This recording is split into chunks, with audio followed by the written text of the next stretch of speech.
Pierre, pour commencer, sur ces perspectives de l'intelligence artificielle, comment vous les voyez effectivement? Est-ce que vous les voyez de manière positive? Est-ce qu'il y a des choses qui ne se feront pas avec l'intelligence artificielle? Je suis de naturel optimiste, donc je pense que ça va apporter beaucoup de choses à nos patients.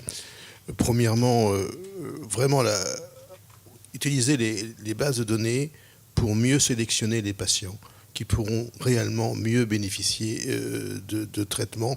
Ces traitements sont souvent, même si c'est des thérapies ciblées, peuvent avoir des effets secondaires, donc il faut les utiliser à bon escient. Ces médicaments qui manifestement ont un coût. Et globalement, il faut là aussi les utiliser à bon escient.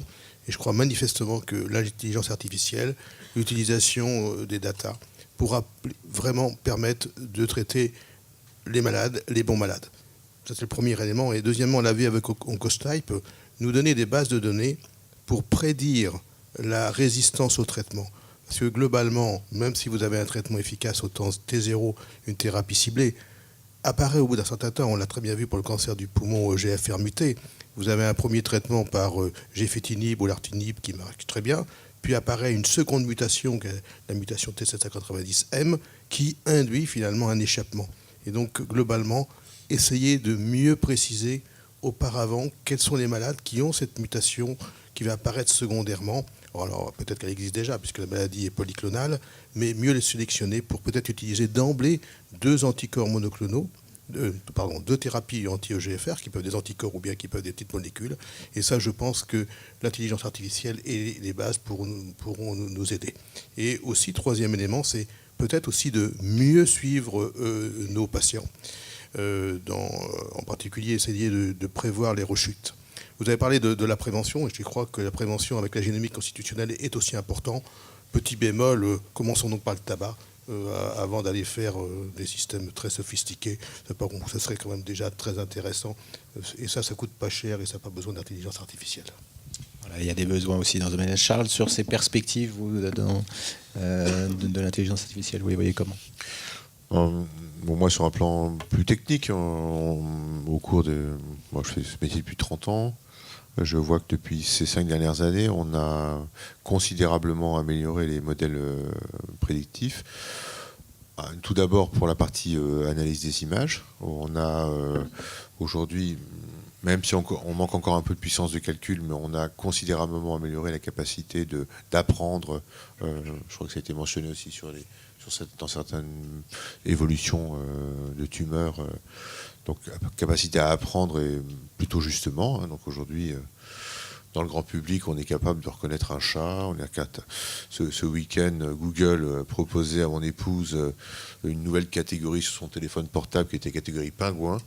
D'où ça venait? En fait, c'était ma petite fille qui avait sur son pyjama un gros pingouin. Et donc, dans les catégories disponibles.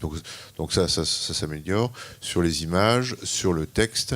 Maintenant, il y a encore des grands défis. Là, il y a encore un peu de travail à faire. C'est sur la fusion de ces données en vue de créer une espèce de cohérence sémantique entre l'interprétation d'une image, l'interprétation d'un résultat d'analyse biologique et le commentaire d'un médecin. Christophe, sur ces perspectives, vous les voyez comment, vous? Alors, moi, je la vois d'une façon très positive, à condition qu'il ne s'agisse pas d'opposer différentes écoles, etc. On voit bien que les grands progrès viennent toujours de multiples compétences avec des champs d'expertise tout à fait différents.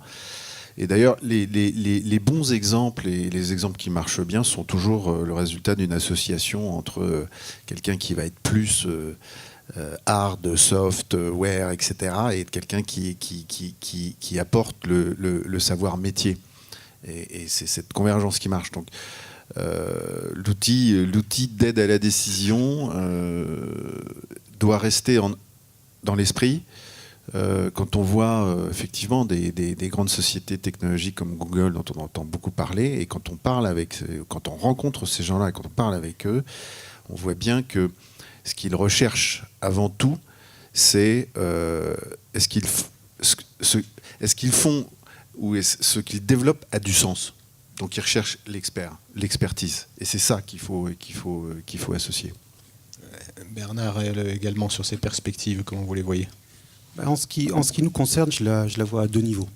Comme je l'ai évoqué tout à l'heure, pour développer de nouvelles molécules et des molécules de plus en plus complexes, très clairement, nos sociétés vont devoir faire appel de plus en plus à des sociétés qui traitent la donnée et qui nous permettent de mieux cibler nos travaux.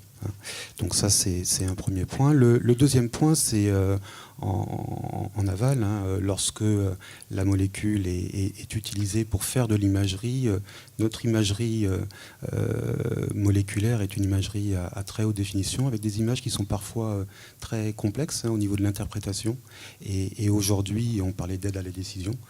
Très clairement, l'informatique est une aide à la décision essentielle, voire même primordiale, parce que ça devient très compliqué pour l'humain de pouvoir caractériser la maladie grâce à l'image.